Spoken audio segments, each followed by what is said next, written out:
Shay, your work has brought your choreography to some of the biggest stars in the world. Jungkook, Tyla, and Donald Glover, just to name a few. What's your approach when creating choreography for artists with such distinct styles? I think my first go-to would be the music. I think uh, the music definitely describes their character very much. I love film, I love movies very much, so I'm also very much into theater. And what I think music tells is also just in this a description of how they represent themselves as artists. So I like next to the music, I would also like to try to study the artists and see what they're about and what they're representing because I think my movement definitely comes from acting, from like theater, from like very overly dramatic. It's so it can tell a story basically. So I think that's why I really come to. I don't really do like a commercial 1, 2 step. Um, yeah, that's why I go about. Yeah. That's good. I think that's a good method. Thank you. You mentioned your past interviews that bold creativity is at the heart of your work. How do you define bold creativity in choreography, and how do you push yourself to break boundaries with movement and music? I think boldness is to me also being like against the odds, against what people, what people think is the rules or people think is what's new. And I think why my work has been speaking to so many people is because it may be different. So it feels very bold to me. I decided to like go into like a whole left situation, even though I come from a hip hop and street and like commercial background. I would say that my style comes from a very old perspective, like very like Gene Kelly, James Brown, Prince, those kind of things. And I think it's very much aligned with like infectiousness and like funk and like, being androgynous, being like not so much into like, oh, I'm a man or a woman. Like it's very, yeah, it's very in this like bold, I would definitely say in a bold way of choosing the moves for people for sure. That's good, and I think that appeals to a lot of people, certainly me. Oh, thank you so much. Appreciate it. You're currently involved in a DELEÓN campaign, Bold Spirits Rise, which is all about embracing creativity. What does this campaign mean to you personally, and how did you approach it from a choreographic standpoint? Yes, I think it's very so aligned with what I'm about. Like, as the last 2 years have been really big years for me, because my work has been transcended to a lot of places. What I love about Bold Spirits Rise is that um, it's aligned with like using new creatives, like that's on the rise, but what I'm about and what I represent. So it's beautiful that, that we could collaborate in this way and that they found me and that we could make something so special in this way. Yeah. So yeah, it just made sense. Yeah, dancing is a beautiful art form, and you do it wonderfully.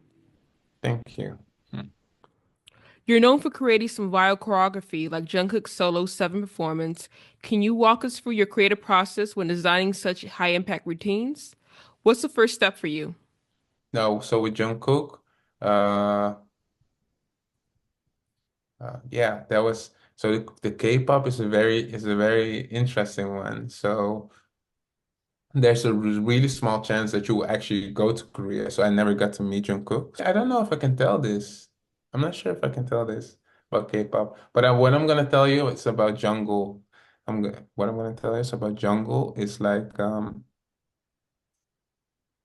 when back on 74 came on. I mean, maybe you want to talk about it later, but if you talk about viral dance videos, but I think it's very much the music. Same for Tyla, same for Jungkook. I think what people are not understanding that it's a collaboration of both. How I usually dance comes very from a funk perspective, and what a funk perspective is very infectious, it's positive, it's joyful.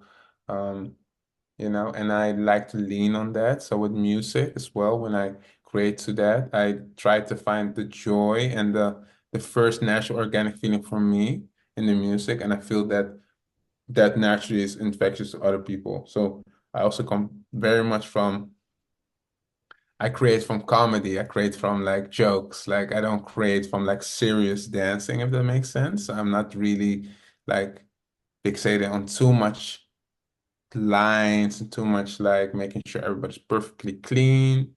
I create from a perspective of yeah, humanism, like people can actually reflect, people can affiliate to the dance and be like, oh, I feel like I can do this too. Maybe I can do this too. And I think that's the reason why it gets up so many times every time I make something. It's a beautiful thing. It's actually crazy. Yeah, to see the reactions from people. It's really amazing. Interesting perspective, the way you figure out your dance moves for the artist and yourself. Thank you. When working with high profile artists, there's obviously a lot of pressure. How do you navigate the balance between maintaining your creative vision while respecting their artistic identities? Good question. Thank you. Oh, it's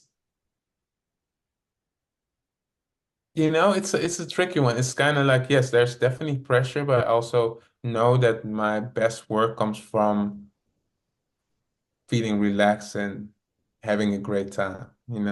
So I'm way more lean on like having a great time, like trying to find not just the good dance move, but creating a good experience on a total, like having a good relationship with the artist, making them feel comfortable, making myself feel comfortable, listen, studying the music, being preparing myself so I don't feel stressed. Like there's so many layers that I do before I go into to maintain my own sanity and maintain like not stress. But also with experience comes confidence. The fact that I did it so many times, I kind of feel more confident, feel like, okay, I know what I want.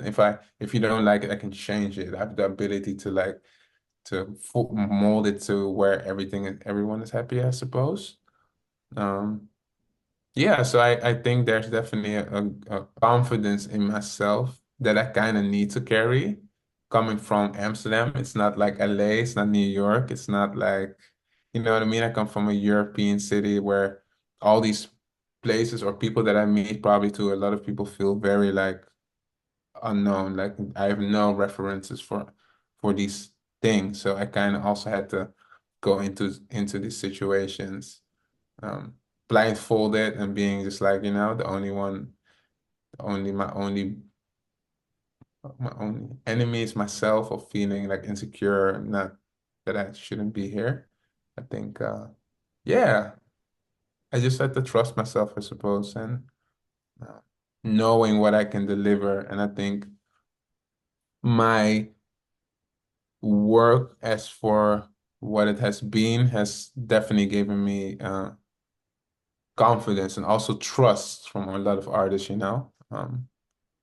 Yeah. So yeah, I think I feel pretty good whenever I enter the room because of it. But obviously sometimes it's like, yeah, it's hard. It's an interesting job. It's a really weird job, yeah. Sure. I would like to finally ask you, what's next on your plate in terms of upcoming projects? Can you give us a sneak peek into any exciting collaborations or performances you're working on in the future? Um, that's so hard to say always. I can never say these things, so because it's just something like coming close, but so many things. I mean, it's already, I just did it. I just literally 3 days ago, I came from New York, which was nice. I got to choreograph like the Macy Parade. Like a lot of different artists. Had to work with Coco Jones, with Chloe Bailey, with this TikTok star Charlie D'Amelio. Yes, Okay. D'Amelio. It's really hard to say her name. She's amazing, really amazing dance actually. And yeah, some other artists. It was really amazing to be like in New York for such a long time, and also had to not just do one, but like do so many in one week, and just like meeting all these people, and everybody was trusting me. It was a really cool experience for sure. That's amazing. Upcoming is gonna be so much upcoming with all these NDAs. I can never say much, but yeah, be on the lookout for sure. And I can't wait to check out more of your work. Thank you so much. Thank you again. Take care.